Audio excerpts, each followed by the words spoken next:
Welcome back to our channel DMT logics. ఈరోజు క్లాస్లో మనం third semester skill paper data analytics ఇందులో unit వైజ్గా ఉన్న మోస్ట్ ఇంపార్టెంట్ క్వశ్చన్లు వాటి యొక్క ఆన్సర్ల గురించి మాట్లాడుకుందాం. సరేనా? ఒక్క 15 నిమిషాలు మీ సమయాన్ని జాగ్రత్త ఇక్కడ ఉంచితే సరిపోతుంది. ఒక్క 15 నిమిషాలు. ఓకే. సో బిగ్ డేటా దీని ఉన్న క్యారెక్టర్స్ ఏంటంటే 5 వీల్ volume, veracity, variety, value, velocity. ఒక పిక్చర్ ఇచ్చాడు దీనికి సంబంధించి. సో ఈ పిక్చర్ వచ్చేస్తే నీకు అంతా వచ్చినట్టే. పిక్చర్ చూడు ఏం చెప్పాడు. వాల్యూమ్ అంటే హ్యూజ్ అమౌంట్ ఆఫ్ డేటా, అంటే పెద్ద డేటా, ఎక్కువ డేటా ఉంటుంది.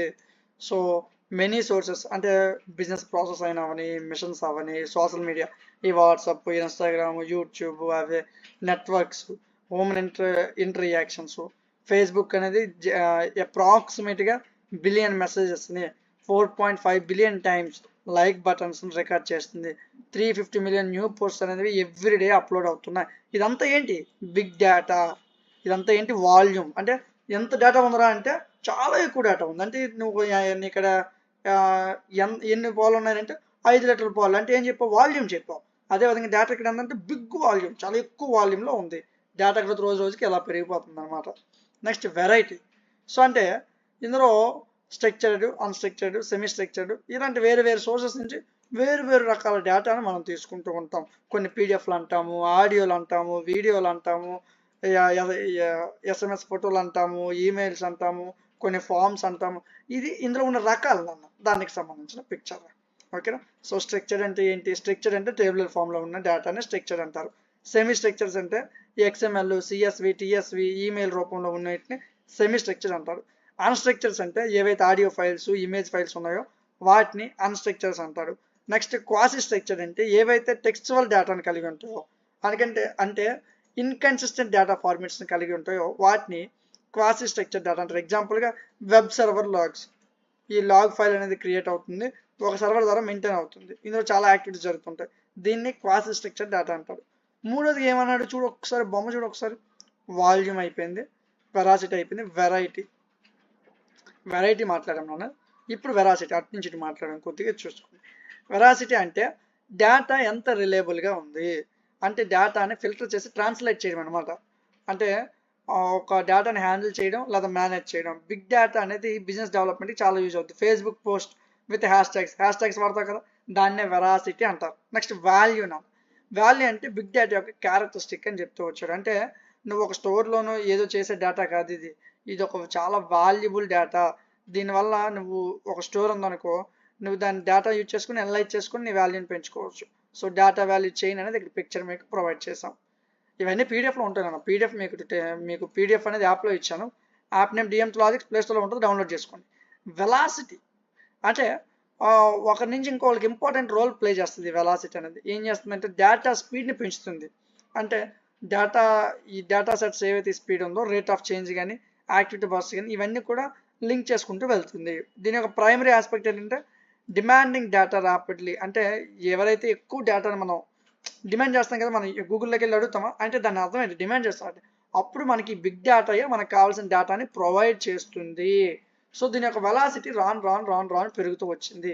ప్రతి 60 సెకండ్లకి దగ్గర 1,00,000 పైన ట్వీట్స్, దగ్గర 6,95,000 ప్లస్ స్టేటస్లు, దగ్గర కొన్ని కోట్ల విలువైన మెసేజ్లు, దగ్గరగా 6,98,000 గూగుల్ సెర్చ్లు ఒక్క నిమిషానికి నాన్న. 1.82 TB డేటా, 217 కొత్త మొబైల్ యూజర్స్. అంటే ఒక నిమిషానికి మన ప్రపంచం 217 మొబైల్స్ వస్తున్నాయి. సో ఇంత గట్టిగా మనం ఓడేస్తున్నాం. నెక్స్ట్ ఈ బిగ్ డేటా యొక్క ఆర్కిటెక్చర్ని అడిగాడు.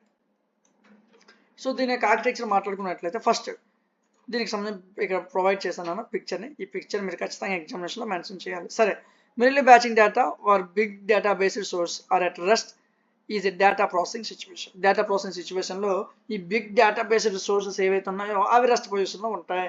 Real time processing of big data receivable with motion of based processing. ఈ based processing motion based processing ద్వారా నువ్వు big data real time processing చేయొచ్చు. Next new interactive big data technologies and tools. దీన్ని బట్టి కొత్త టెక్నాలజీస్ని, కొత్త టూల్స్ని నువ్వు తీసుకురావచ్చు. దీనికి సంబంధించిన పిక్చర్ని ప్రొవైడ్ చేసాం. ఫస్ట్ డేటా సోర్స్ అంటే ఏంటి అంటే ఒక పైప్ లైన్ ద్వారా డేటా ఎక్స్ట్రాక్ట్ చేస్తున్నట్టు. నువ్వు ఒక పైప్ లైన్ ద్వారా డేటాను ఎక్స్ట్రాక్ట్ చేస్తాను అంటే డేటా సోర్స్ ఎక్కడ ఉంది, అది థర్డ్ పార్టీ నుంచి అయినా, లేదా ఆ పైప్ లైన్ ఎక్కడ ఉంది, బిగ్ డేటా పైప్ లైన్ ఎక్కడ ఉంది, దాని నుంచి నువ్వు డేటా సోర్స్ని తీసుకుంటున్నావు. అంటే డేటా వేర్ హౌసెస్ అంటాడు, cloud based data warehouse అంటాడు, real time data company servers అంటాడు. అంటే మన డేటా ఇన్ని దగ్గరలో ఉంటుంది నాన్న. ఈ డేటాని మొత్తం కలెక్ట్ చేసి ఉంటుంది, దాన్ని డేటా రిసోర్స్ అంటారు. డేటా స్టోరేజ్, ఇది మొత్తం నువ్వు కలెక్ట్ చేస్తున్నావు, దీన్ని స్టోర్ చేయాలి కదా, దీన్ని ఒక దగ్గర స్టోర్ చేస్తావు. కొంతసార్లు Microsoft Azure, AWS, Amazon web service, అంటే ఒక్కొక్క యాప్ ఒక్కొక్క దాని కింద పనిచేస్తుంది అన్న. ఇన్ని స్టోరేజ్ కంపెనీస్ ఉంటాయి అంటే మన డేటాను స్టోర్ చేయడానికి. సో HDFS, ఇప్పుడు మన యాప్నే ఎగ్జాంపుల్గా తీసుకున్నాను. మన యాప్లో దగ్గర దగ్గర 17,000 నుంచి 18,000 మంది స్టూడెంట్స్ ఉన్నారు అన్న. ఇప్పుడు ప్రస్తుతానికి ఈ 18,000 మంది స్టూడెంట్స్ డేటా ఎంత ఉంటుంది మీరు ఆలోచించండి. ఒక కోర్స్ నువ్వు తీసుకున్నావు, ఆ కోర్సులో వీడియో ఫైల్స్ ఒక డేటా ఎంత ఉంటుంది, PDF డేటా ఎంత ఉంటుంది, ఈ 17,000 మంది డేటా ఎంత ఉంటుంది. ఇదంతా కూడా అమెజాన్ వెబ్ సర్వీస్ కానీ, HDFS సర్వీస్ కానీ, లేదా GCP స్టోరేజ్ కానీ, వీళ్ళు ఈ కంపెనీస్ అనేవి మా డేటా మొత్తాన్ని స్టోర్ చేస్తాయి. నెక్స్ట్ బ్యాచ్ ప్రాసెసింగ్ అన్న, అంటే ఇవి లాంగ్ రన్నింగ్లో జరుగుతూ ఉంటాయి. డేటా అనాలిసిస్ని యూజ్ చేసుకుని మనకు అవసరమైన సోర్సెస్ కానీ, లేదా కొన్ని ఫైల్స్ని యూజ్ చేసుకుని కొత్త ఫైల్స్ క్రియేట్ చేయడం కానీ, లేదా హై జాబ్స్ కానీ, USQL జాబ్స్ కానీ, లేదా కస్టమ్ మ్యాప్ రెడ్యూసర్ జాబ్స్ కానీ, ఇలాంటివన్నీ జావా, స్కాలా, ఈ లాంగ్వేజెస్ పైథాన్, ఇలాంటివన్నీ చేయడానికి బ్యాచ్ ప్రాసెసింగ్ యూజ్ అవుతుంది. Next real time based message injection అంటే ఏం లేదన్న, ఇది ఏం చేస్తుందంటే డేటా అనేది సీక్వెంటల్గా ఒక యూనిఫామ్ ఫ్యాషన్లో ఒక బ్యాచ్ ప్రాసెసింగ్ సిస్టమ్ కింద పనిచేస్తూ ఉంటుంది. When compare to batch processing, this includes all real time streaming systems. అంటే నువ్వు ఏదైతే ఈ బ్యాచ్ ప్రాసెసింగ్ని ఈ టైం బేస్డ్ మెసేజ్ ఇంజెక్షన్తో నువ్వు కంపేర్ చేసినట్లయితే ఇది రియల్ టైమ్ స్ట్రీమింగ్ సిస్టమ్ని పనిచేస్తుంది అని చెప్తూ వచ్చాడు. లేదా next, which receives all incoming messages and discard dum into a folder for data processing. నువ్వు ఇచ్చిన మెసేజ్, ఇప్పుడు నేను నీకు ఇక్కడ మెసేజ్ చేశాను, నీ దగ్గర మెసేజ్ ఎంతసేపు వస్తుంది, మిల్లీ సెకండ్లో వస్తుంది. కానీ నేను పెట్టిన మెసేజ్ మీకు మెసేజ్లా రాదు నాన్న. నేను పెట్టిన మెసేజ్ టవర్ దగ్గరికి వెళ్ళి టవర్లో కొంత స్పీడ్ సిగ్నల్ యాడ్ అవుతుంది. ఆ స్పీడ్ సిగ్నల్ యాడ్ అయ్యాక ఆ స్పీడ్తో విత్ ఇన్ మిల్లీ సెకండ్లో నీకు వస్తుంది. నీ టవర్ ఏదైతే ఉందో, అంటే నువ్వు ఒక టవర్ నుంచి కదా సిగ్నల్ వస్తుంది, ఆ టవర్లో ఆ మెసేజ్ యొక్క స్పీడ్ సిగ్నల్ తగ్గిపోయి నేను ఏ మెసేజ్ పెట్టినా ఆ మెసేజ్ వస్తుంది. ఒక మెసేజ్ అనగా వెనక్కి ఇంత ప్రాసెస్ జరుగుతుంది. నేను మెసేజ్ పెడితే మెసేజ్ టవర్కి వెళ్ళి టవర్లో స్పీడ్ దానికి జత అవుతుంది, అప్పుడు మిల్లీ సెకండ్లో నీకు మెసేజ్ వస్తుంది. అప్పుడు నీ దగ్గర ఉన్న టవర్కి ఆ స్పీడ్ తగ్గి మెసేజ్ నీకు వస్తుంది. ఓకే, అర్థమైందా? ఇలాగ జరుగుతుంది లోపల. దీన్నే real time based message injection అంటారు. నెక్స్ట్ స్ట్రీమ్ ప్రాసెసింగ్ అన్న, ఇది ఏం చేస్తుందంటే ఇంజెస్టెడ్ డేటా ఏదైతే ఉందో పబ్లిక్ సబ్స్క్రైబుల్ టూల్ దీన్ని వాడుకొని ఈ డేటాని ఫస్ట్ ఒక ప్లేస్లో దీన్ని ఉంచి ఆ తర్వాత దీన్ని ప్రాసెసింగ్ చేస్తారు, స్ట్రీమ్ ప్రాసెసింగ్ చేసి అదర్ హ్యాండ్స్లో ఈ డేటాని విండోస్కి కానీ లేదా అపాచే స్పార్క్స్ ఇలాంటివన్నీ కలిపి ఉంటాయి ఈ డేటాలు అని చెప్తూ వచ్చాడు. నెక్స్ట్ అనలైటిక్ బేసెస్, ఇది ఇంత అవసరం లేదు నాన్న, సింపుల్గా రాసేయవచ్చు, ఇంత క్వశ్చన్ అవసరం లేదు. సో ఒక్కొక్క దాని గురించి ఒక 2 పాయింట్లు రాయండి సరిపోద్ది, ఇంత అవసరం లేదు. ఒక 2 లేదా 3 పాయింట్లు రాయండి, ఎగ్జామినేషన్లో సరిపోద్ది. నెక్స్ట్, అసలు డేటా సైన్స్ అంటే ఏంటి, డేటా సైన్స్ అంటే ఏంటి, దీని యొక్క యూజ్ ఏంటి, దీని యొక్క అప్లికేషన్స్ ఏంటి. సో 3 క్వశ్చన్ కలిపించేసాడు నాన్న. మీకు ఎగ్జామ్ డేటా సైన్స్ అంటే ఏంటి అని అడుగుతాడు, లేదా వాట్ ఆర్ ద యూజెస్ అని అడుగుతాడు, లేదా వాట్ ఆర్ ద అప్లికేషన్, మూడిట్లో ఏదో ఒకటి అడుగుతాడు. 3 కలిపించేసాను ఇక్కడ. డేటా సైన్స్ అంటే ఇది కొన్ని సైంటిఫిక్ మెథడ్స్ని యూజ్ చేసి, కొన్ని ఆల్గరిథంని యూజ్ చేసి నువ్వు నాలెడ్జ్ని ఎక్స్ట్రాక్ట్ చేస్తావు, చేసి దాన్ని స్ట్రక్చర్ డేటా కింద కానీ అన్స్ట్రక్చర్ డేటా కింద స్టోర్ చేస్తాం. దీంట్లో చాలా టెక్నిక్స్ ఉంటాయి, చాలా స్టాటిస్టిక్స్, డేటా అనాలిసిస్ చేయడం అయితే ఏమి. కంప్యూటర్ సైన్స్ ఏం చేస్తుందంటే నీకు కావాల్సిన డేటాని లేదా తన యొక్క ఆల్గరిథం యూజ్ చేసుకుని నీకు కావాల్సిన డేటాని మనకు అందజేస్తుంది. సో దీన్ని డేటా సైన్స్ యొక్క గోల్ ఏంటంటే రా డేటాని నీకు అవసరమైనట్టు ఇన్ఫర్మేషన్ నీకు సరిపోయినట్టు అవుట్కమ్ ఇవ్వడమే ఈ యొక్క డేటా సైన్స్ యొక్క పని. దీని యొక్క యూజెస్ వస్తే ఫస్ట్ బిజినెస్లో వాడతాము, బిజినెస్ ఆపరేషన్స్లో, హెల్త్ కేర్లో కూడా వాడతాం, డయాగ్నోసిస్ అయినా ట్రీట్మెంట్ అయినా, ఫైనాన్స్ ఈ ఇన్వెస్ట్మెంట్ చేయడం అప్పుడు అయితే ఏమి, ఫైనాన్షియల్ మార్కెట్ అయితే ఏమి. నెక్స్ట్ సోషల్ మీడియా, ఈ నీ బిహేవియర్ ఎలా ఉంది, నువ్వు ఏ వీడియోస్ ఎక్కువ చూస్తున్నావు, వీటిలో కూడా ఈ డేటా సైన్స్నే వాడతారు. ఇంటర్నెట్ ఆఫ్ థింగ్స్ అంటే చాలా వరకు 20 డివైసెస్లో ఈ సెన్సార్ డేటా అనలైజ్ అవుతుందంట. అంటే ఎక్విప్మెంట్ ఫెయిల్యూర్స్ ఎక్కడైనా ఉన్నాయా, లేదా ట్రాఫిక్ ప్యాటర్న్స్ ఏమైనా జరుగుతున్నాయి, ఇంటర్నెట్కి సంబంధించిన ప్రతి విషయం కూడా ఇదే ప్రాసెస్ చేస్తుంది. నెక్స్ట్ నేచురల్ లాంగ్వేజ్ ప్రాసెసింగ్, అంటే డేటా సైన్స్ దేనికి యూజ్ అవుతుందంటే హ్యూమన్ లాంగ్వేజ్ని అండర్స్టాండ్ చేసుకుంటుంది. సో నువ్వు టెక్స్ట్ టు స్పీచ్ డేటా అని ఉంటుంది కదా, నువ్వు తెలుగులో ఇస్తే అది ఇంగ్లీష్లో మారుస్తుంది, ఇంగ్లీష్లో ఇస్తే తెలుగులో మాట్లాడుతుంది, ఇంగ్లీష్లో నువ్వు అక్కడ ఇస్తే అక్కడ మైక్ సింబల్ మీద నొక్కితే అది ఇంగ్లీష్లో మాట్లాడుతుంది. ఇదంతా కూడా డేటా సైన్స్ని యూజ్ చేసుకుని మాట్లాడుతుంది.